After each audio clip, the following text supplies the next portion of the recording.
Guyana global লিগের দ্বিতীয় আসরে ডিফেন্ডিং চ্যাম্পিয়ন হিসেবে অংশগ্রহণ করবে রংপুর রাইডার্স, যেখানে বাংলাদেশের হয়ে বা বিপিএল এর হয়ে প্রতিনিধিত্ব করবে ফরচুন বরিশাল। তবে ইতোমধ্যেই ধরতে গেলে পুরোপুরি প্ল্যানিং এ আছে রংপুর রাইডার্স তাদের বিদেশি ক্রিকেটারদের নিয়ে। তবে যতটুকু জানা গিয়েছে তাদের 6 জন সম্ভাব্য বিদেশি হতে চলেছে Iftikhar Ahmed, Alex Hales, Khushdil Shah, Aqib Javed, Afghanistan all-rounder Azmatullah Omarzai, এছাড়াও আরেক ক্রিকেটার পাকিস্তানের অলরাউন্ডার শাদাব খান। বিপিএল যেমন প্লেয়ার সংকটে পড়ে, জিএসএল এর সময়ও প্লেয়ার সংকটে পড়তে পারে ফ্র্যাঞ্চাইজিগুলো, কেননা সেই একই সময়ে যে মাঠে গড়াবে মেজর লিগ ক্রিকেট, তাই সেই একই সময়ে চাইলেও দলগুলো আন্দ্রে রাসেল, সুনীল নারায়ণ কিংবা অন্যান্য প্লেয়ারদের মতো বড় বড় নাম আনতে পারবে না।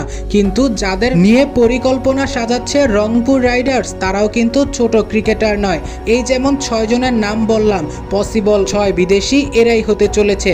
যদি পরিবর্তন আসে সেক্ষেত্রে হয়তো 2-1 জনের নাম পরিবর্তন হতে পারে, কিন্তু গ্লোবাল সুপার লিগে এমন একটা বিদেশি সেটআপ নিয়েই যাচ্ছে রংপুর রাইডার্স।